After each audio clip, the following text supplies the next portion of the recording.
Geografia de hoje nós vamos estudar sobre a hidrografia do Brasil. Vamos utilizar aí o livro didático das páginas 40 até a página 44. Abra aí o seu livro e acompanhe a leitura.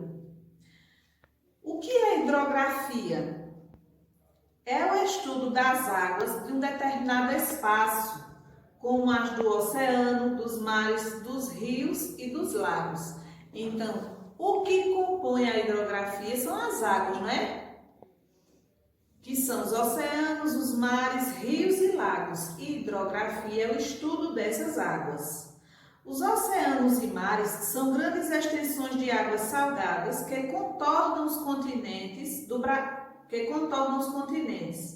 O Brasil é banhado pelo Oceano Atlântico.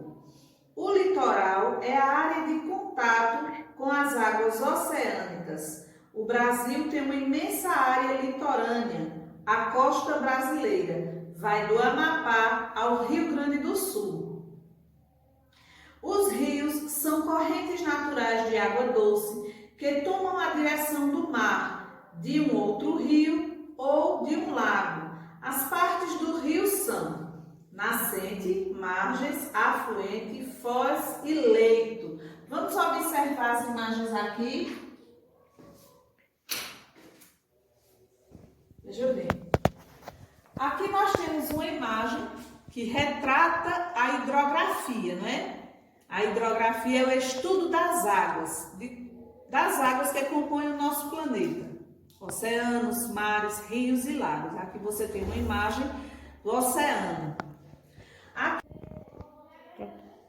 Aqui nós vamos ver as partes de um rio. Rio são correntes de águas naturais, de água doce, que tomam a direção de um mar, de um outro rio ou de um lago. Pode observar aqui, ó, nascente, onde o rio nasce. Aqui onde ele se desenvolve, fica mais largo, é o leito do rio. Essas são as margens, margem direita e margem esquerda. Esse é um afluente, é um que se encontra ao outro rio. E aqui é a foz. Foz é onde o rio deságua, né? Onde ele se encontra aqui no mar, ou pode ser também em outro rio. Os rios que nunca secam são chamados de perene. Perene são rios que nunca secam. Muitos desses rios nascem no interior do continente e desembocam no mar. Os rios que secam em determinadas épocas do ano são chamados de temporários. Em geral, esses rios nascem no interior do continente e lá mesmo eles desembocam. Ao conjunto de terras drenadas por um rio chamamos de bacia hidrográfica. Nela ocorre a captação de água para o rio principal e seus afluentes. No Brasil, as principais bacias hidrográficas são Bacia do Rio Amazonas, do Rio Tocantins, do Rio São Francisco e do Rio da Prata. Nesse mapa aqui você pode observar. Aqui nós temos a legenda. Verde é a bacia amazônica. Então, toda essa parte verde aqui, ela é banhada pela bacia amazônica. Aqui nós temos a bacia hidrográfica do Rio Tocantins. Rosa, bacia hidrográfica do Rio Tocantins. Depois nós vamos ter a bacia do Rio São Francisco, que será essa aqui, ó. E a bacia Platina, que são as bacias hidrográficas do Rio da Prata. Certo? E aí no seu livro, e além destas, são encontradas ainda as bacias costeiras ou secundárias, que são essas outras cores que nós vemos aqui no mapa, mas que não estão na legenda. Vire aí a sua página para a página 41 e aí você vai observar no seu livro o mapa das bacias hidrográficas do Brasil. Você tem aí a do Rio Amazonas na cor vermelha, do Rio Tocantins na azul, do Rio São Francisco na lilás, verde escuro Rio da Prata e as bacias costeiras ou secundárias na cor verde, claro, certo? Página 42. O que são os lagos? Lagos e as lagoas são acumulações de água de grande ou pequena profundidade em depressões. Então, lagos ou lagoas são acumulações de água em grandes ou pequenas profundidades em depressões. Existem lagos naturais que são formados por fontes naturais vindas de um olho d'água ou desvio de um rio, e os lagos artificiais que são construídos pela ação humana para obter algum progresso. Temos também outro tipo de construção artificial, né, para armazenar água, que é o açude. Açude, ele é destinado a represar a água dos rios, das levadas ou da própria chuva para ser utilizada na agricultura, na indústria ou no abastecimento de povoações. Também é possível encontrar água nos lençóis freáticos. Lençóis freáticos são formados pela água que entra pelo solo, passa por várias de suas camadas até formar um reservatório no subsolo. Vamos observar aqui. Nessa imagem aqui você tem um lençol freático. Observe, ele penetra, a água penetra no solo, vinda das chuvas.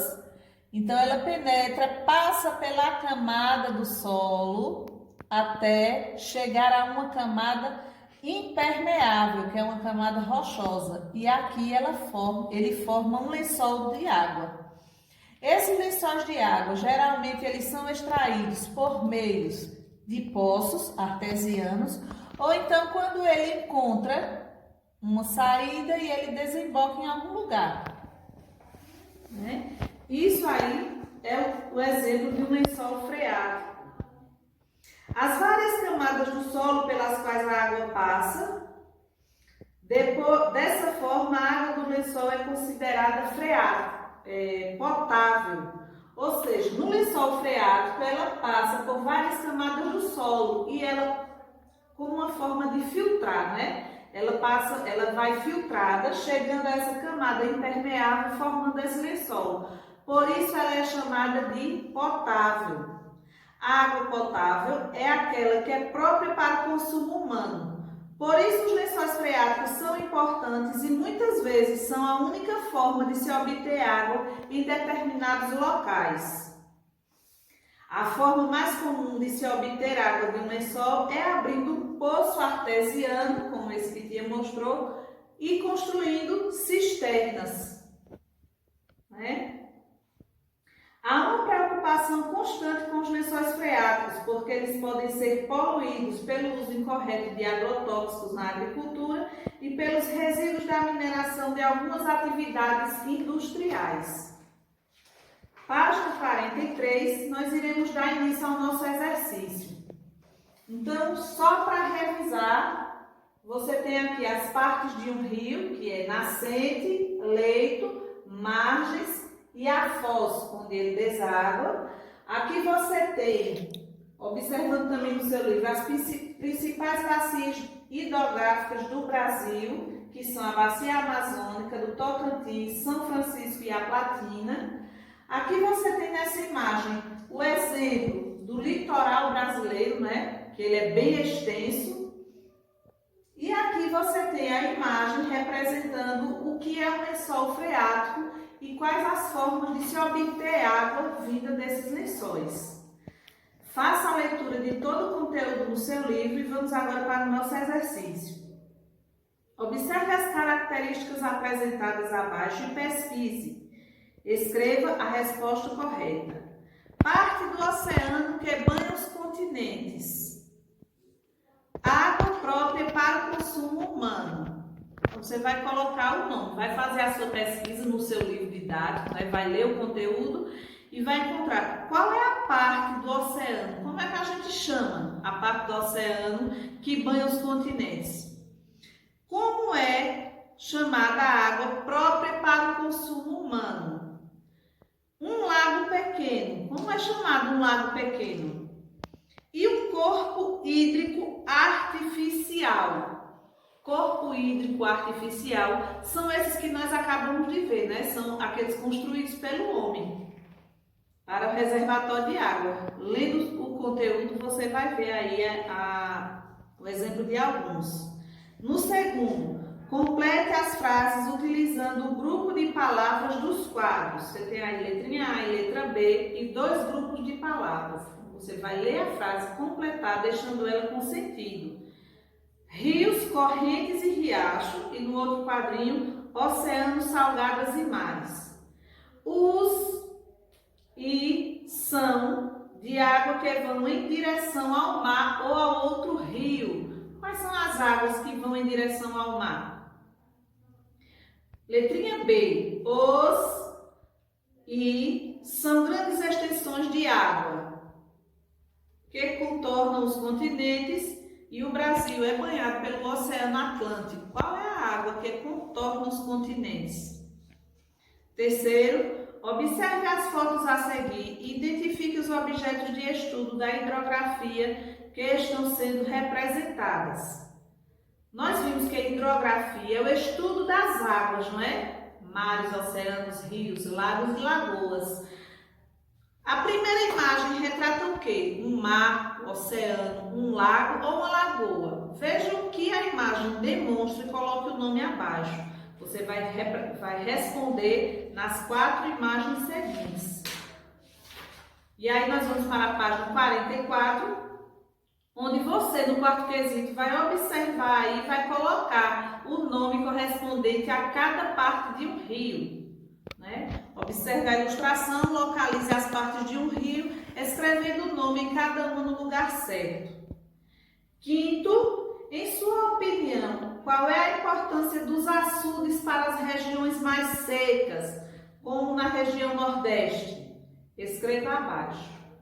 Sexto, observe a tabela abaixo e encontre a resposta de acordo com os códigos.